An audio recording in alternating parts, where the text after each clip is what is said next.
Hi friends, ನಾವು ಗೌಡ್ಗೆರೆಯಲ್ಲಿರೋ ಚಾಮುಂಡೇಶ್ವರಿ ದೇವಸ್ಥಾನಕ್ಕೆ ಹೋಗಬೇಕು ಅಂತ ಮನೇಲಿ ಪೂಜೆ ಮುಗಿಸ್ಕೊಂಡು ಪ್ಯಾಕಿಂಗ್ ಮುಗಿಸ್ಕೊಂಡು ಅಲ್ಲಿಂದ ನಾವು ದೇವಸ್ಥಾನಕ್ಕೆ ಹೋದ್ವಿ. 7ನೇ ವಾರದ ಕಾಯಿ ಕಟ್ಟಬೇಕಾಗಿತ್ತು ಅಂತಂದ್ಬಿಟ್ಟು ಅಲ್ಲೋಗಿ ದೇವ್ರ ದರ್ಶನ ಮುಗಿಸ್ಕೊಂಡು ಅಲ್ಲಿ ನಾವು ಬಸಪ್ಪನ ಹತ್ರ 7 ಪ್ರದಕ್ಷಿಣೆ ಹಾಕಿ ಕಾಯಿನ ಕಟ್ಟಿದ್ವಿ. ಅಲ್ಲಿಂದ ನಾವು 7ನೇ ವಾರ ಮುಗಿಯುತ್ತೆ ಅಂತ ಅಂದ್ಬಿಟ್ಟು ಸ್ವಲ್ಪ ಅನ್ನದಾನಕ್ಕೇನೋ ಹರಕೆ ಹೊತ್ಕೊಂಡಿದ್ವಿ, ಅದನ್ನು ತೀರಿಸ್ಕೊಂಡು ಅನ್ನ ಪ್ರಸಾದ ಅಲ್ಲೇ ಆಗ್ತಾಯಿತ್ತು ಅಂದ್ಬಿಟ್ಟು ನಾವು ಪ್ರಸಾದನ ಅಲ್ಲೇ ತಿಂದ್ಕೊಂಡು ಊಟ ಮುಗಿಸ್ಕೊಂಡು ನಾವು ಅಲ್ಲಿಂದ ತುಮಕೂರಿಗೆ ನಾವು ಹೊರಡೋಣ ಅಂತ ಅಂದ್ಬಿಟ್ಟು ಹೊರಟ್ವಿ. ಅಲ್ಲಿಂದ ತುಮಕೂರು ಕುಣಿಗಲ್ ಮೇಲೆ ಬರಬೇಕಾಗಿತ್ತು. ಅಲ್ಲಿಂದ ನಮ್ಮ ಮಗುಗೂ ಊಟ ಮಾಡಿಸ್ಬೇಕಿತ್ತಲ್ಲ, ಊಟ ಮುಗಿಸ್ಕೊಂಡು ನಾವು ಅಲ್ಲಿಂದ ಬಂದ್ವಿ.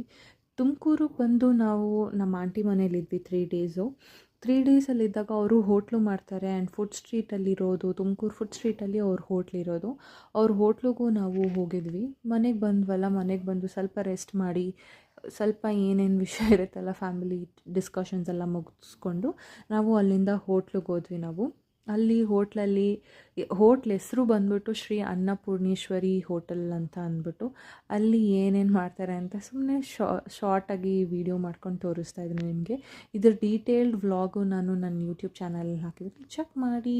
Thank you, bye.